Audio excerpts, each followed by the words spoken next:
ሰላም ወደ አድማጮቻችን። በውድድር ዓመቱ ሲፎካከሩ የነበሩት ሁለቱ ቡድኖች ለመጨረሻ ጊዜ እንግዲህ በአንፊልድ ሮድ የሚገናኙ ይሆናል። አርሰናል ባለፉት ጨዋታዎች ሙሉ በሙሉ ዓላማውን ወደ ፕሪሚየር ሊጉ ሳይሆን ወደ አውሮፓ ቻምፒዮንስ ሊግ አድርጎ በግማሽ ፍጻሜው በአሳዛኝ ሁኔታ በፒኤስጂ 2-1 እንደተሸነፈ ከሜዳ ውጭ በአጠቃላይ 3-1 መውደቁን ተከትሎ አሁን በፕሪሚየር ሊጉ ላይ በመታኮር በሚቀጥለው ዓመት በአውሮፓ ቻምፒዮንስ ሊግ ተሳታፊ መሆኑን ማረጋገጥ ይፈልጋል። ወደ አንፊልድ ሮድ ያቀናል። በአንፊልድ እንግዲህ ለሊቨርፑል በውድድር ዓመቱ ላሳዩት ድንቅ ብቃት እያጨበጨበ የሚቀበላቸው ይሆናል። ዋንጫ አሸናፊ ከሆኑ አሁን አርሰናልን በ15 ነጥቦች እየመሩት ይገኛሉ። ሊቨርፑል እንግዲህ ይህንን ጨዋታ የማሸነፍ እድል አለው ብሎ ኦፕታ 47% እድል ሰጥቶታል። አርሰናል ባለፉት 14 ጨዋታዎች ከሜዳ ውጭ አግኝቶ ሊቨርፑል ማሸነፍ አልቻለም። 7 ጊዜ ለማሸነፍ ጥሮ ተሸንፏል። 7 ጊዜ ደግሞ አቻ ወጥቶት። ስለዚህ 14 ጊዜ ለመጨረሻ ጊዜ በ2012 አሮን ራምሴ ነበር እንግዲህ 2-0 ሲያሸንፉ ሊቨርፑልን አርሰናል ለመጨረሻ ጊዜ ያሸነፈው። ባለፉት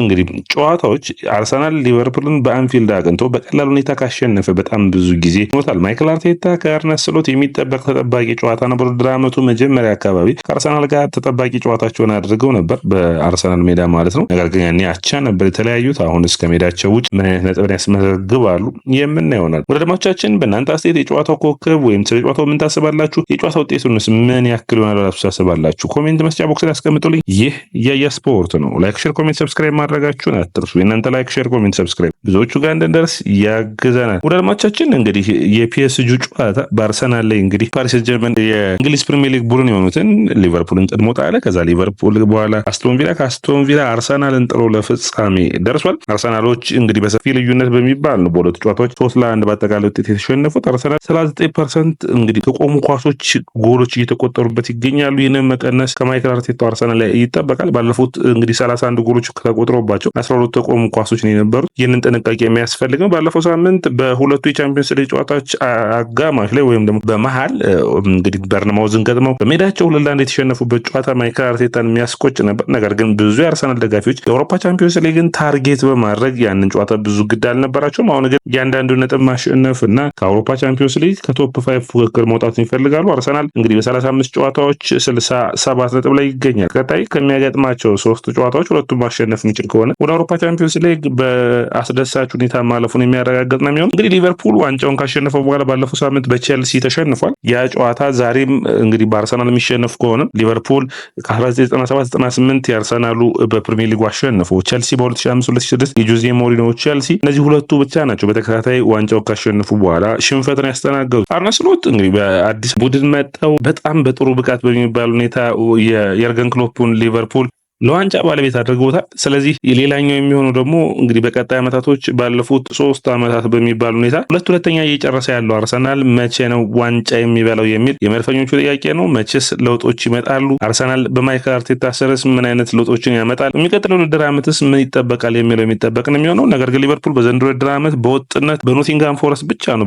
በሜዳው የተሸነፈው። ከዛ ውጭ መሰብሰብ ካለበት ነጥቦች 44ቱን በሜዳው ነው መሰብሰብ የቻሉ። 17 ጨዋታዎች ውስጥ 14ቱን ማሸነፍ ችሏል። ሌላኛው ተጫዋች የሚሆነው መሐመድ ሳላህ ነው። አርሰናል ላይ 11 ጎሎችን አስቆጥሯል። ሳላህ በውድድር ዓመቱ ጠንካራ ብቃት ካላቸው የሊቨርፑል ተጫዋቾች ውስጥ አንዱ ነው። በሊቨርፑልን ይህንን ዋንጫ እንዲያሸንፉ ያደረገው ተጫዋች መሐመድ ሳላህ ነው ቢባል ማካበድ አይደለም። 46 የጎል ተሳትፎች ላይ በውድድር ዓመቱ ላይ ደርሷል። በጣም አስገራሚ ብቃት ያለው ተጫዋች ነው። እንግዲህ አርሰናል ለመጨረሻ ጊዜ ሊቨርፑልን በአንፊልድ ያሸነፉት 2012 ነው። አሁን ደግሞ 2025 ነው። የዛሬ 13 ዓመታትን ነው እንግዲህ ባለፉት 14 ዓመታት በጣም ተቸግረዋል ማለት ይቻላል አርሰናሎች ለማሸነፍ ሊቨርፑል። ይህ ደግሞ የሆነው በአንፊልድ ነው። በተለይ የርገን ክሎፕ ሊቨርፑል አርሰናሎች በጣም ይቸገሩ ነበር። ማይክል አርቴታ ከመጣ ጀምሮ ግን ባለፉት ዓመታት ለውጦች ይታያሉ። ባለፉት 5 የፕሪሚየር ሊግ ጨዋታዎች አርሰናልና ሊቨርፑል ተገናኝተው 2 ጊዜ አርሰናል አሸንፏል፣ 3 ጊዜ አቻ ወጥተዋል። ስለዚህ ይህንን ብቃታቸው ማስቀጠል የሚያስፈልጋቸው ይሆናል። አርሰናል ለመጨረሻ ጊዜ ለ8 ጨዋታ ሳይሸነፍ የቀጠለው በ2007 እስከ 2011 የራፋኤል ቤኒቴዙን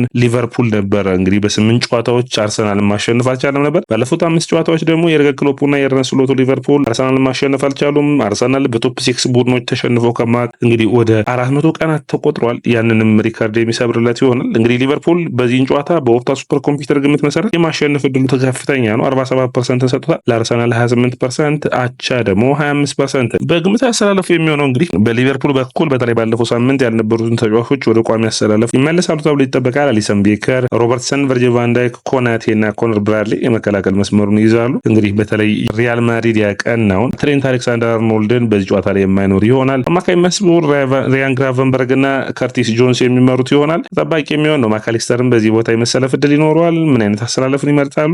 ሰቦዝ ላይ ጋክፖ እና ሳላ ደግሞ የማጥቃት መስመሩን፣ ዲያጎ ጆታ አጥቂውን የሚጀምር ይሆናል። ማንን ያሰልፋሉ? አርነ ስሎት ተጠባቂ ነው የሚሆነው። በአርሰናል በኩል ከቼክ አውሮፓ ቻምፒዮንስ ሊግ ቡድን ራሱን መልሰው ይደግማሉ ተብሎ ይጠበቃል። ዴቪድ ራያ፣ ሉዊስ ስካሊ፣ ጃኮብ ኪዊየር፣ ዊሊያም ሰሊባ እና ቲምበር በመከላከሉ መስመር፣ ፓርቴ፣ ኦዴጋርድ እና ዲክላን ራይስ የአማካይ መስመሩን፣ ማርቲኔሊ፣ ሞሪኖ እና ሳካ ደግሞ የማጥቃት መስመሩን ይመርጣል። አርሰናል በአጠቃላይ በአውሮፓ ቻምፒዮንስ ሊግ ላይ የመሳተፍ እድሉን ለማስፋት በጥንቃቄ ጨዋታ መጫወት ይጠበቅበታል። ቀጣይ ኒውካስትል ከዛ በኋላ ሳውዛምፕተን የሚጫወተው። ስለዚህ እነዚህን ጨዋታዎች ማሸነፍ ግድ ይለዋል በአውሮፓ ቻምፒዮንስ ሊግ ላይ መሳተፍን ከፈለገ። ዛሬ እንግዲህ በጥሩ ፐርፎርማንስን ባይባል ሌላኛው ቡድን የሆነው ማንቸስተር ሲቲ ነጥብ መጣሉን ተከትሎ አርሰናል ደረጃውን ሁለተኛው እንዳስጠበቀ እየቀጠለ ይገኛል። ዋንጫዎችን ለማሸነፍ የምትፈልግ ከሆነ በሚገባ መፋለም ይጠበቅባል። የማይክል አርቴታ ቡድን ምን አይነት ችግሮች እንዳሉበት በዘንድሮ ውድድር ዓመት በተለይ በጉዳት የሚታወስ ነበር። በጣም ብዙ ተጫዋቾች በጉዳት አልነበሩም። ከዛ ውጭ የቀይ ካርድ ውሳኔዎች የሚታወሱ ነበሩ። ነገር ግን ከነዛ ፈተናዎች ጋር አብሮ እዚህ ደርሷል። ስለዚህ አመቱን በጥሩ መጨረስ፣ ቀጣዮችን 3 ጨዋታዎች ማሸነፍ ለመድፈኞቹ የሚያስፈልግ ነው የሚሆነው። አርሰናል በአጠቃላይ እንደ ቡድን በዘንድሮ ውድድር ዓመት በአውሮፓ ቻምፒዮንስ ሊግ ግማሽ ፍጻሜ መድረሱ ጥሩ የሚባል ለውጦችም ቢሆኑ ግን የአርሰናል ደጋፊዎች ባለፉት 5 ዓመታት አንድም ዋንጫ አለማንሳታቸው ሲታወስ ይህ ለመድፈኞቹ አሳሳቢ ነው። ምክንያቱም በየአመቱ አንድ ዋንጫ እንኳን ማንሳት ግድ ይላል። ምክንያቱም ትልልቅ ቡድኖች የዋንጫ ካዝናቸውን እያዩ ነው እንግዲህ መደሰትን የሚችሉ። አርሰን ዌንገር በመጨረሻዎቹ ዓመታቶች ውስጥ ያመሳዩትን ለውጥ ማይክል አርቴታ ከመጣ ጀምሮ የዛሬ 3 ዓመት በፕሪሚየር ሊጉ ሳይጠበቅ የዋንጫ ተፎካካሪ ነበር። አምና ማንሳት የነበረበትን የዋንጫ ድል እንግዲህ ማባከኑ የሚታወስ ነው። በዘንድሮ ውድድር ዓመት ግን ጠንካራ ሆኖ በዚህ ምክንያት ነው ማለት አይቻልም። በተለይ ጉዳቶች መነሳት የሚችሉ ናቸው። የማይክል አርቴታ አጥቂ ያለማስፈረም ስህተቶቹን ይታዩ ነበር። ቀይ ካርዶቹ የሚታወሱ ነበር። አርሰናልን ዋጋ ያስከፈሉ ስህተቶች ነበሩ እነዛ ቀይ ካርዶች። የአርሰናል የተከላካይ ጉዳት፣ የአማካኝ አጥቂዎቹ ጉዳት፣ በተለይ የገብርኤል ማጋሌሽ አማካኝ መስመር ላይ ደግሞ የተጎዱ ተጫዋቾች የሚታወስ ነበር።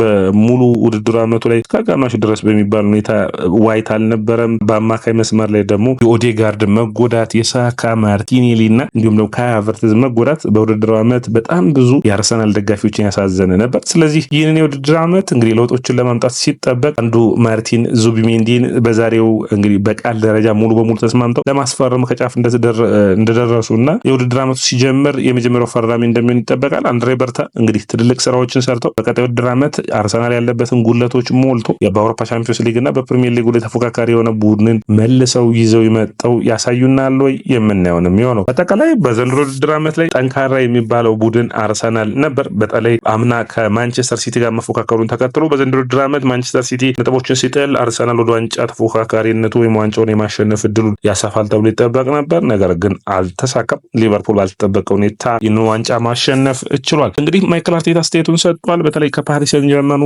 ድል ወይም ፓሪስ ሴን ጀርመን ካሸነፈበት ጨዋታ በኋላ አስተያየቶችን ተጠይቆ ነበር። ማይክል አርቴታ የሰጠው መልሶች በጣም አወዛጋቢ እንደነበሩ ይታወሳሉ እና ትክክል ነው ወይ ተብሎ ተጠይቆ ነበር። እኔ በተለይ አልስማማባቸውም። በአውሮፓ ካሉ ምርጥ ቡድኖች እኛ ነበርን፣ በፒኤስጂን ጨዋታ ማሸነፍ ነበረብን በማለት አስተያየቱን ሰጥቶ ነበር። የተሻለውን ድል የፈጠርነው እኛን በሚል ነበር። ነገር ግን ከሉዊስ ኤንሪኬ እኛ የተሻለ ጎሎችን አስቆጥረናል፣ ጠንካራም ቡድን ነበረን በማለት ሉዊስ ኤንሪኬ መልሱን ሰጥቶ ነበር። ነገር ግን ማይክል አርቴታ አሁንም መልሶ ተናግሯል። እኛ የተሻሉ ድሎችን ፈጥረን በጨዋታው ላይ በውድድር ዓመቱ በሙሉ ጠንካራው ቡድን አርሰናል ነበር፣ በጣም ጠንካራ የሚባሉ ነገር ግን እግር ኳስ የሚገመት አይደለም። አጥቂ አላስፈረምክም ልትሉ ትችላላችሁ። ነገር ግን የኢንተር ሚላን አጥቂ አስፈርሞ አይደለም። አቸርቢን በማንሳት የማል ተከላካይ በቀኝ እግሩ የሚጫወት በግራ እግሩ ማስቆጠሩ ነው ለፍጻሜ ያደረሳቸው። ስለዚህ የልዩነት እንዳለ መረዳት ይጠበቅብናል በማለት አስተያየቱን ሰጥቷል። ነገር ግን አርሰናል በአውሮፓ ካሉ ምርጥ ቡድኖች ውስጥ አንዱ ነው በማለት አሁንም ሙሉ አቋሙን ተናግሯል። በአጠቃላይ እንደ ቡድን ምን አስተያየት አላችሁ? አርሰናል ነገስ ሊቨርፑልን በአንፊልድ ሮድ አሸንፎ የመጨረሻዎቹ